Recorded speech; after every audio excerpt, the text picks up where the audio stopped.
So yeah, the moral of that story with regards to getting depth, I think what you could do for yourself right now, if you still have not necessarily, if you're not yet comfortable with that concept, just take a few specimen responses, just maybe a few tasks from any specimen response.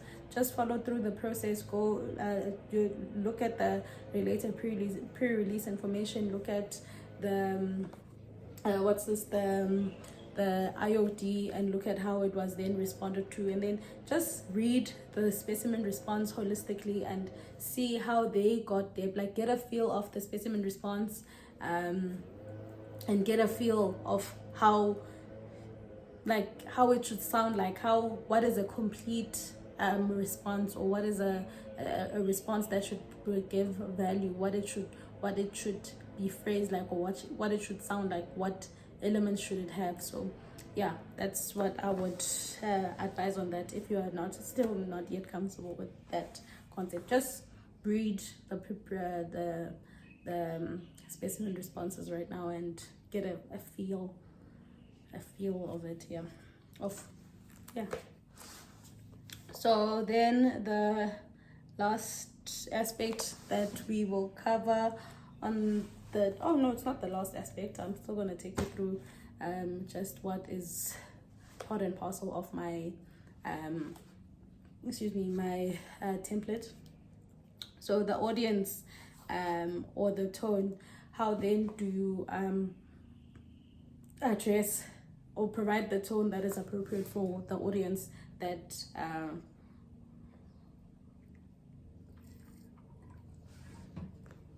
you are dealing with, or how do you distinguish?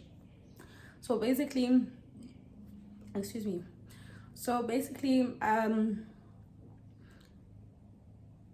I guess here the distinction, it all falls down to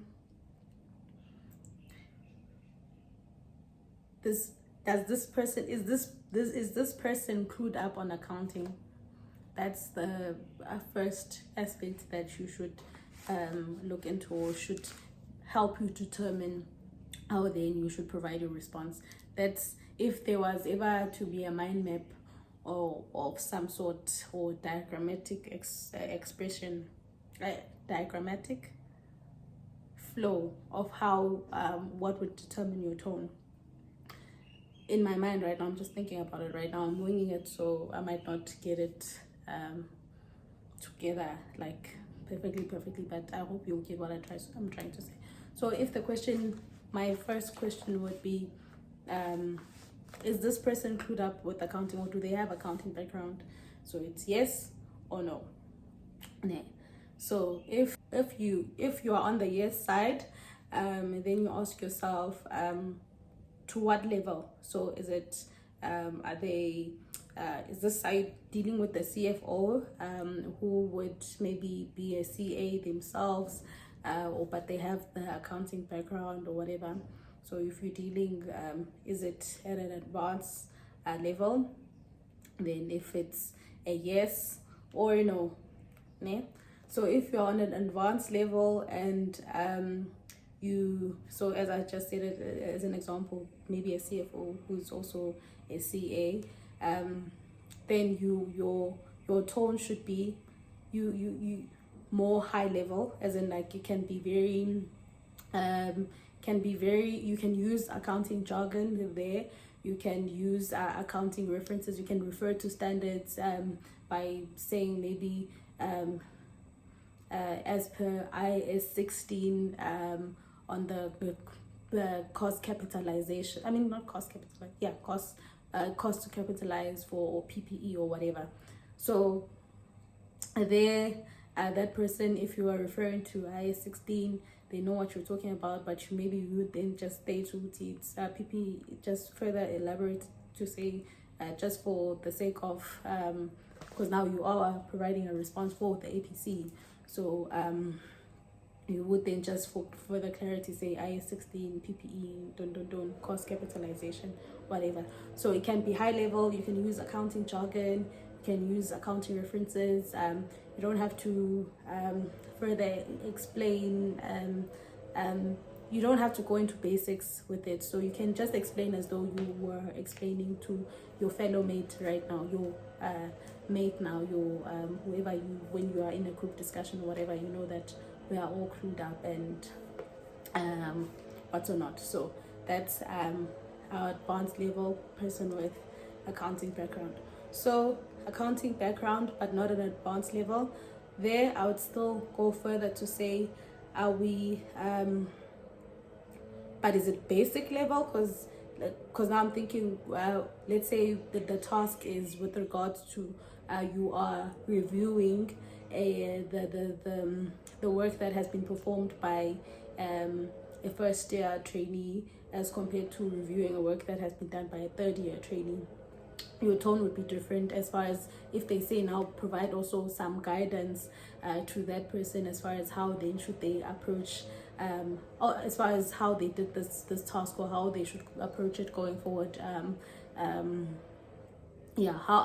can they then improve, for example. Your tone would be different. So that's why I'm saying even here we are on a level of not so advanced, so maybe we're looking first year or third year trainee, or second year trainee, because I think third years would also be writing APC and stuff, so we would be regarding them as quite advanced, because they are basically CAs, almost CAs and stuff. So yeah, so but I'm sure you get what I'm trying to say. So your tone would be different if you are giving review notes to a third year compared to a second year. So that bracket is then further opened up to say, so we said advanced, and then we had said the CFO, yes, is advanced. Here we said maybe not so much, not advanced, but they do have accounting background. Okay, and then we say, we further say, so we are on the not advanced side. And apologies, I am doing this as I go along. It's not a structure that I had. I'm just thinking about it now as far as to assist you through this. So that's why you can see I'm still also collecting my thoughts. So we are on the not advanced side, and then we ask ourselves, but is it basic? Like, is it basic? So let's say basic knowledge of of auditing, for example. It's an auditing trigger and it's a first year trainee that you need to give inputs to and stuff, or it's a third year trainee. So that the first year would be at basic level, the third year, the second year would be at a not basic level, but okay, let's just throw it to the third year, would not be at a basic level, right? So for the first year, you would then be expected to be more. So there, agree. I said our chain ends at your tone becomes more high level, more you can use accounting jargon. You are that's the end tone. That's the tone we get to. So here, when we are on this side, the tone we get to now for basic level, the tone should be more explanatory. So you don't want to use a lot of jargon. You want to explain the basics to that person as well. So not just first year trainees here. It would also because I said this is the people that would have accounting background or whatever subject matter it would be. They would have that background of some sort. So you'd want to be more explanatory. You'd want to be more I guess, I don't know what's the better word I could use for it. Maybe more sensitive when you're giving input. Well, maybe let's say more lenient or sensitive, or more now I'm thinking of an auditing task. You'd want to provide more guidance if you are giving the input to the first year training. So there'd be more in detail guidance. So you'd want to break things down further, or maybe you'd realize that, okay, I think this person probably doesn't even necessarily, let's say it's a first day, maybe they don't really get the gist of what is the purpose of doing a RA. So maybe now I feel like a RA being the risk of the risk assessment and response. So maybe this person really does not, maybe they might not, they do it, but I can see by how they did it, maybe they don't really get the point of it. So maybe based on how they've done the task, then you'd feel the need to be like, the reason we do a raw is the raw is so that we are able to then find the appropriate approach that we should then take to obtain or audit evidence for this particular subject matter. So the greater the risk would mean we use this particular response. So that is why it would be important for you to take in all the risk into account. So you see, that person probably would be like, oh, okay, like I didn't know that it might be a case that they didn't think of it that level because they're still first year maybe, so they didn't get that much of understanding what's the importance of a raw, or it was their first raw, so they were just doing it because they were told to do it, so they don't know maybe the chain of the chain that the raw then feeds into, or what's the end goal for a raw. So you'd want to be more explanatory and also letting them know that no, we would need the level of assurance to guide us when we are doing when we are sampling and what's or not. So you'll just want to be more explanatory and more guiding.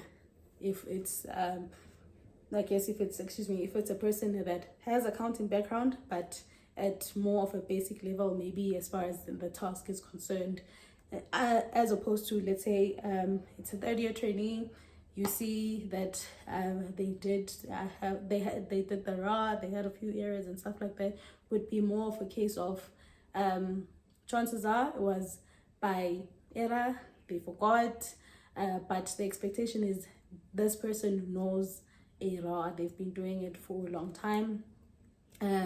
So maybe it was by error, or they just missed certain risk because it wasn't covered in the BP, or you'd be like refer them back to the BP because they missed that particular point. And for them, you don't need to tell them the importance of a raw, is so that you would then be able to feed onto your testing or your sampling and stuff like that. They know that. I'm sure with already that explanation you can distinguish the difference in tone, and you can tell where there was a need for me as the person giving input to that first year. There was a need for me to sort of like also give that side note of guidance, or making them understand the fuller picture of why is this important. And so these areas would be fundamental because it would then influence the testing. Maybe we might not get the right approach because we made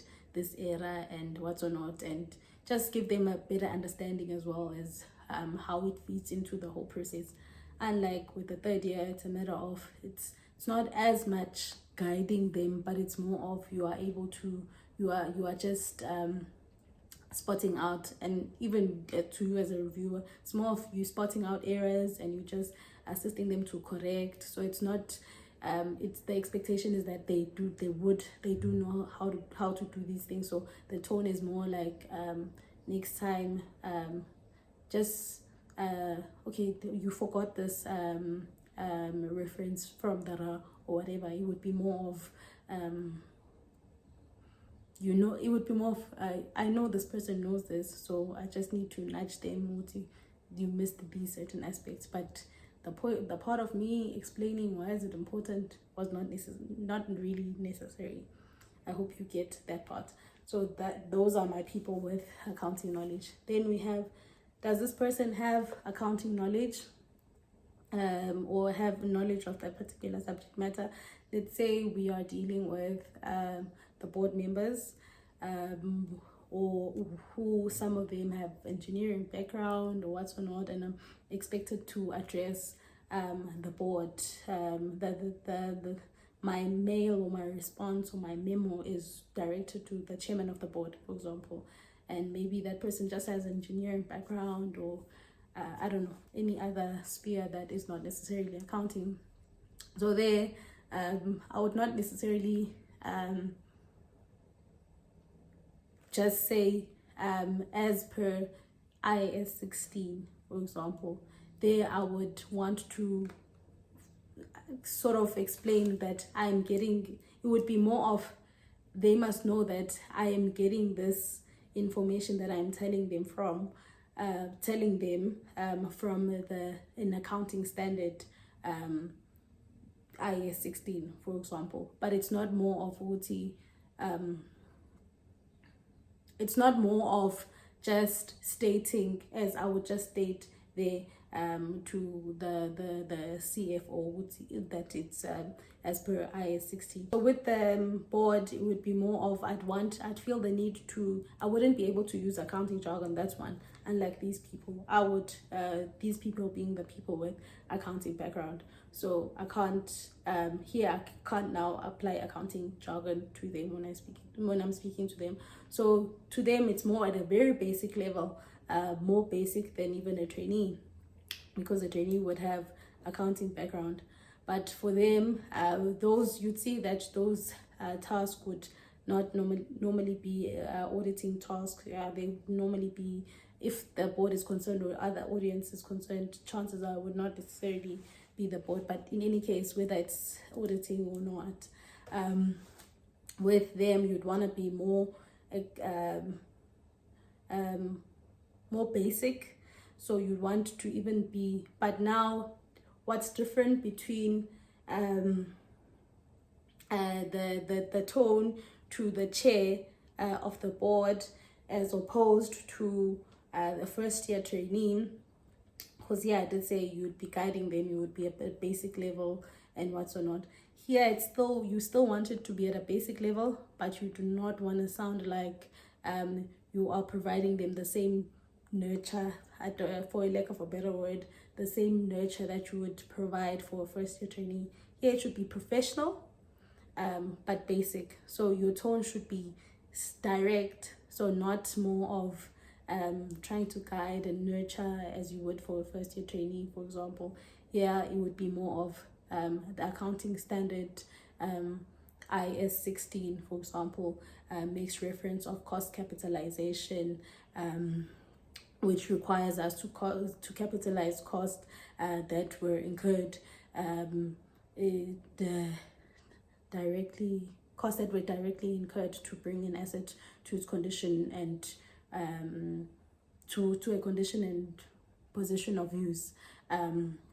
So these costs we would then have to capitalize as required by the standard or whatnot. But it's more direct, but they know where you are getting it from. But it's also more of a basic level, because now you're even letting them know, telling them that you are taking this information from IAS 16, which tells us this, and what are the what does IAS 16 mean when they talk about costs that should be capitalized. You are telling them that, which is not necessarily what you'd have to tell to the CFO, because the CFO would have that background. But here you still want to give that same tone in a way that you'd give to a CFO, but you would want to be more detailed, which is similar to what you would want to do with a first year trainee. I think you should be able to, you do get what I'm trying to say with that. So I think that's the best way I can explain it. So, and I hope you were able to distinguish the difference in tone as I was trying to piece this mind map up for you, and how it differs and the different examples of the tone. So yeah, that's the tone, and that's the last part of planning on the day and the aspects that you should consider. So how then do you put it on a template, or how then does this template assist? My template then, which you can refer to, this is a template that I would take with me, every time that I go write.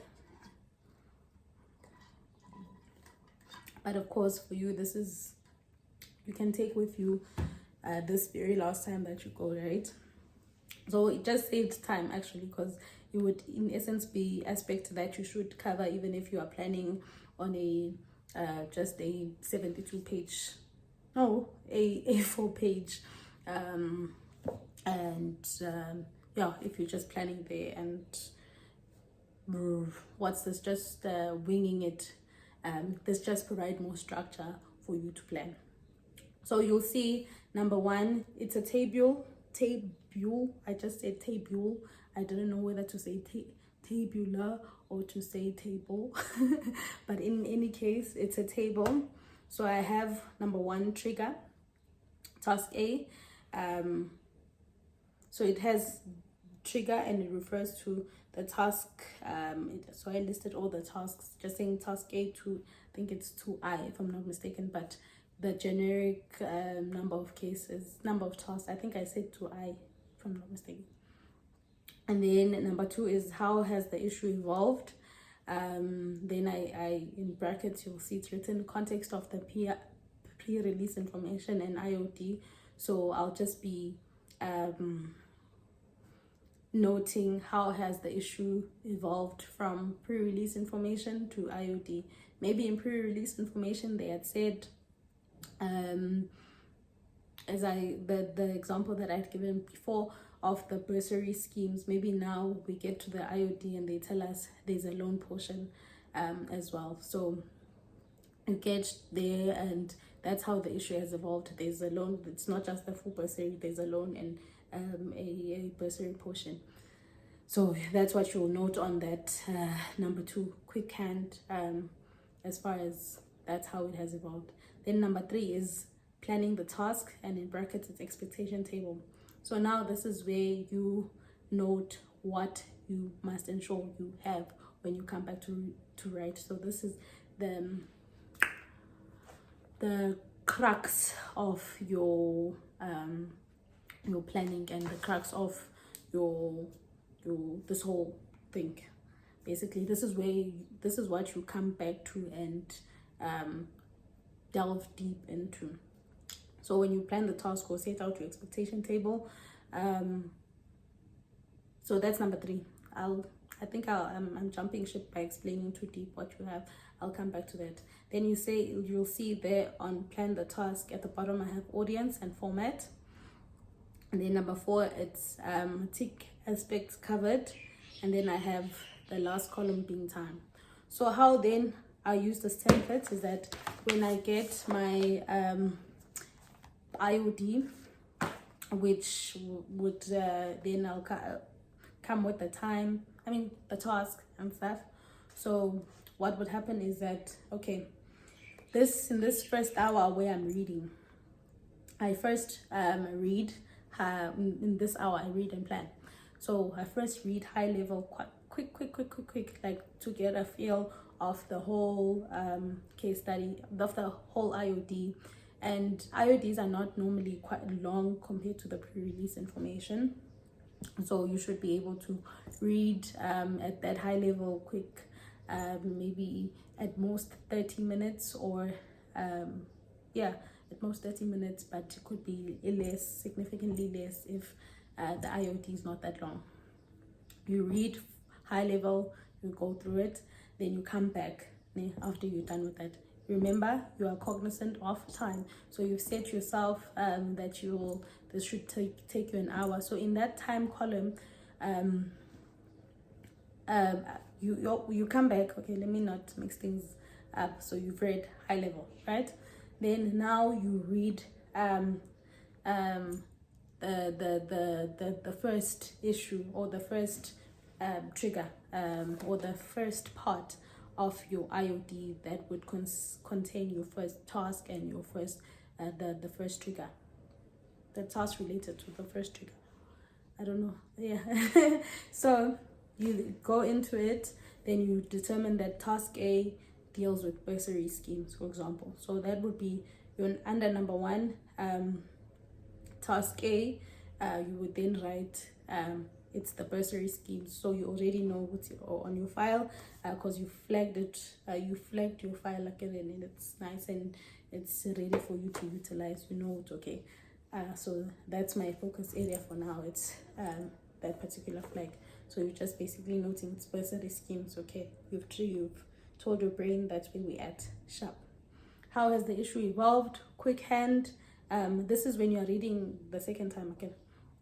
And nakona, like, because you know how it is, so everything must happen quick, fast there. So how has the issue evolved? Quick hand, you write how the issue has evolved. Now they are giving loans, or now they are I thought they'd ask me the tax implications of it, but now they are asking me what would be the accounting treatment, for example, which you would have covered on your multi-disciplines when you were doing your summaries and stuff. So now you just say that's how the issue has evolved as compared to how it was triggered. Maybe now it has evolved to specifically deal with that other discipline. Number 3, plan the task or expectation table. Quick hand, this is where now you note, they say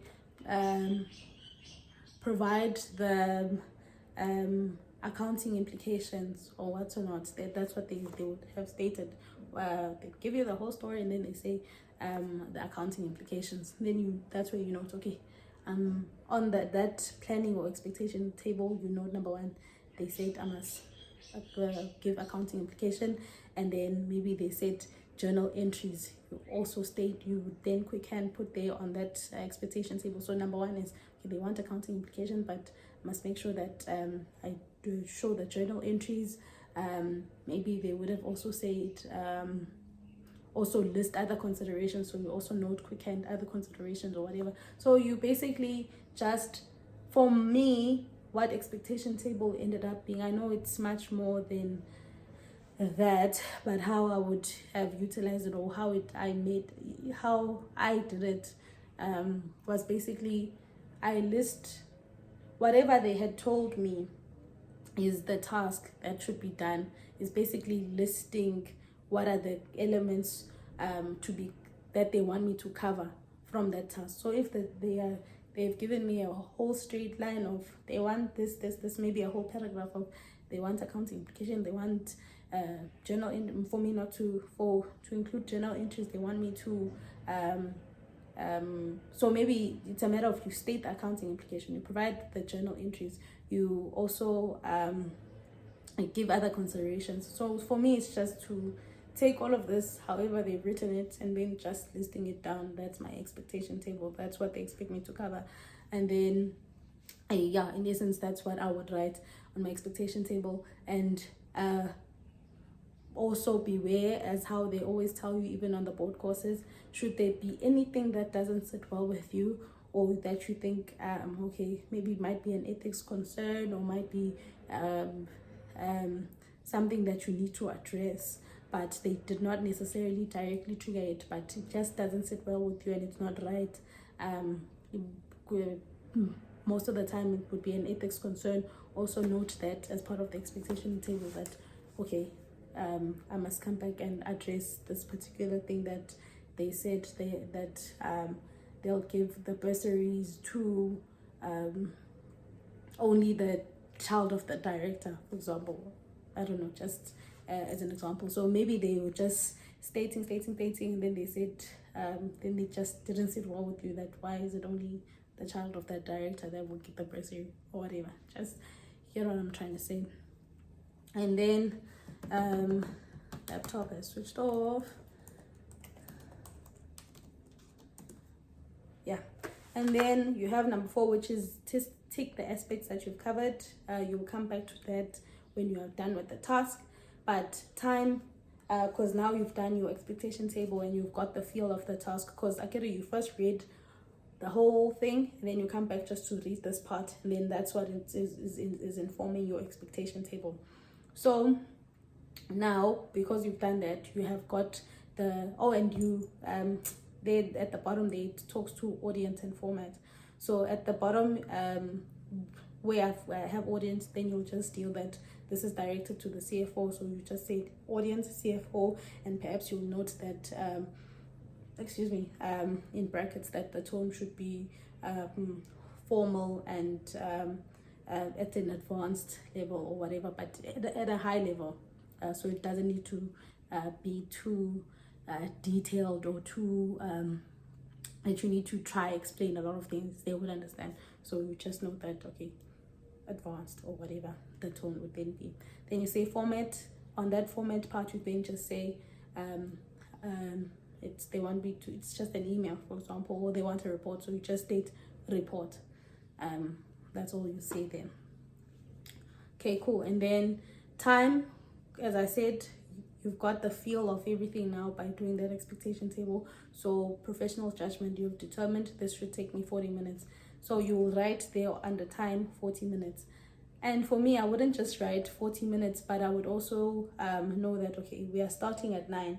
So what is 40 minutes from 9 o'clock?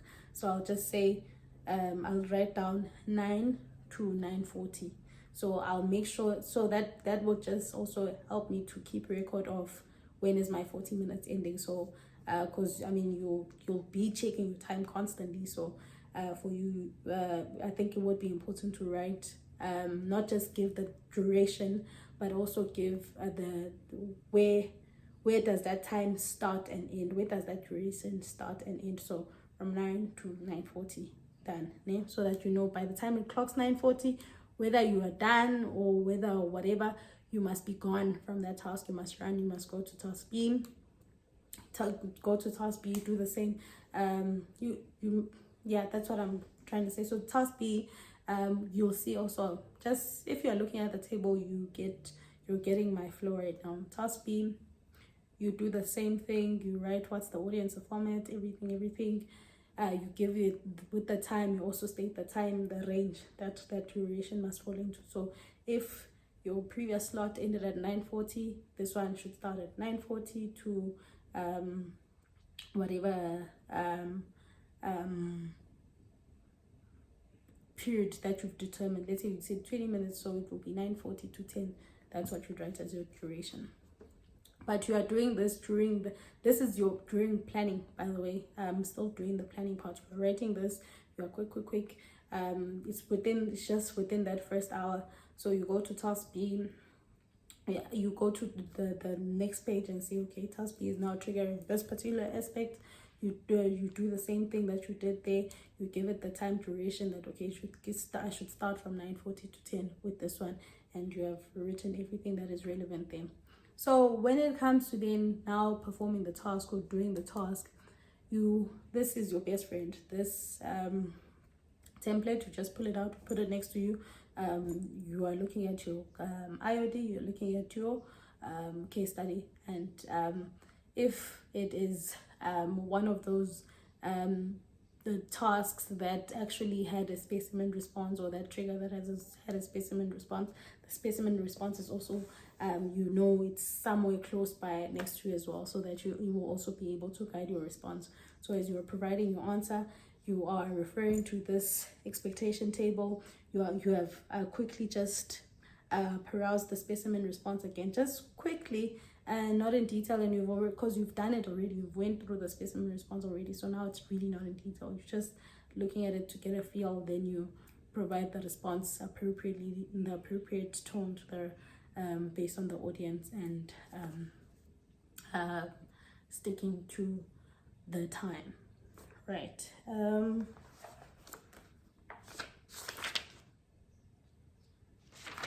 Okay, what do you know? I think we are done.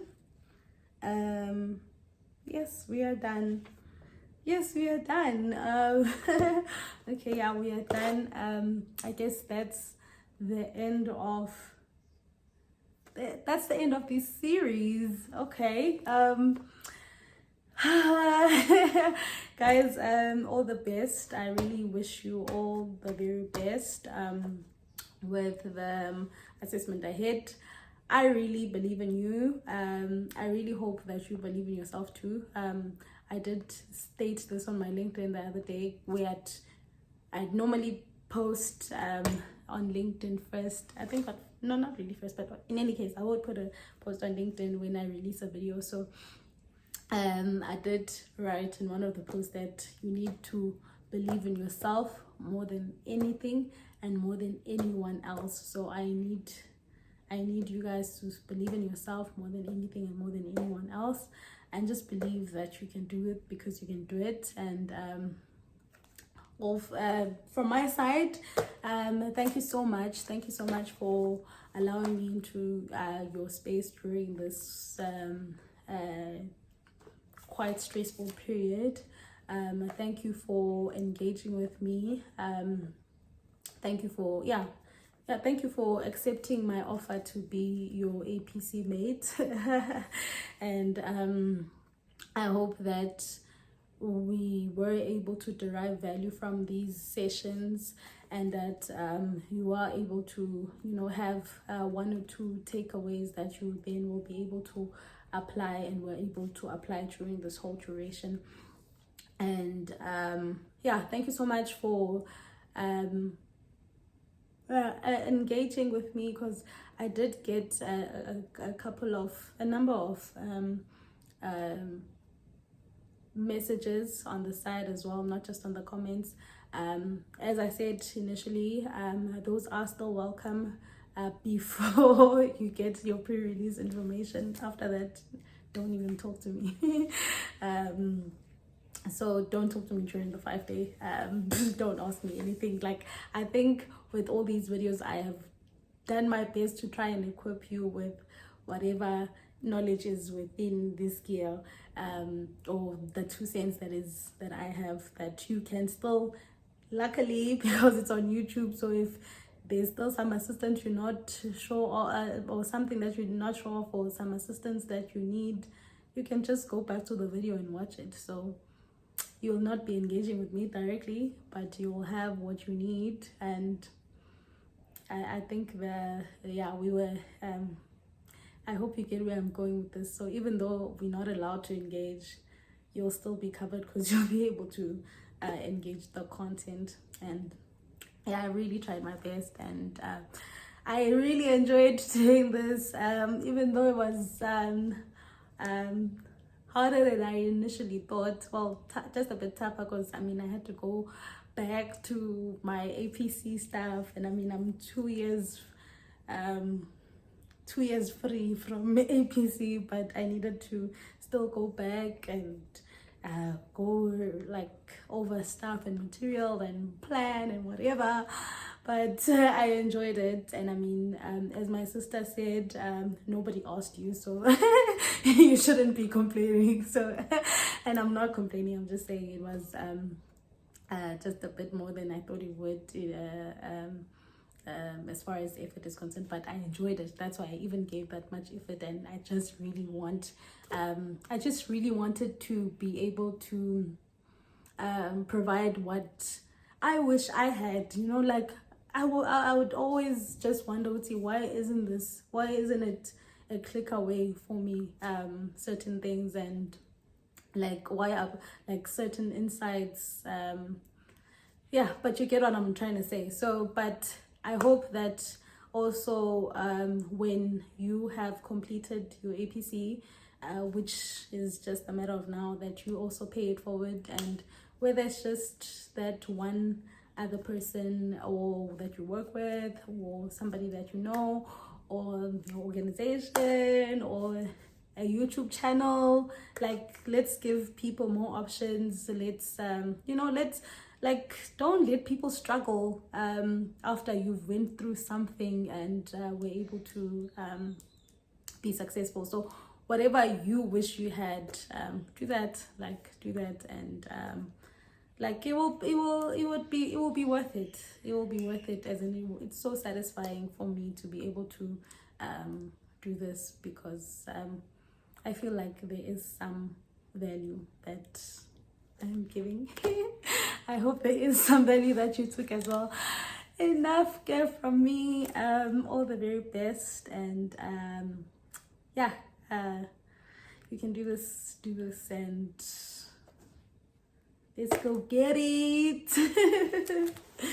So from me to you, for the very last time, before you join the other side, my name is Siba Shabalala, and I am your self-appointed APC mate, signing out.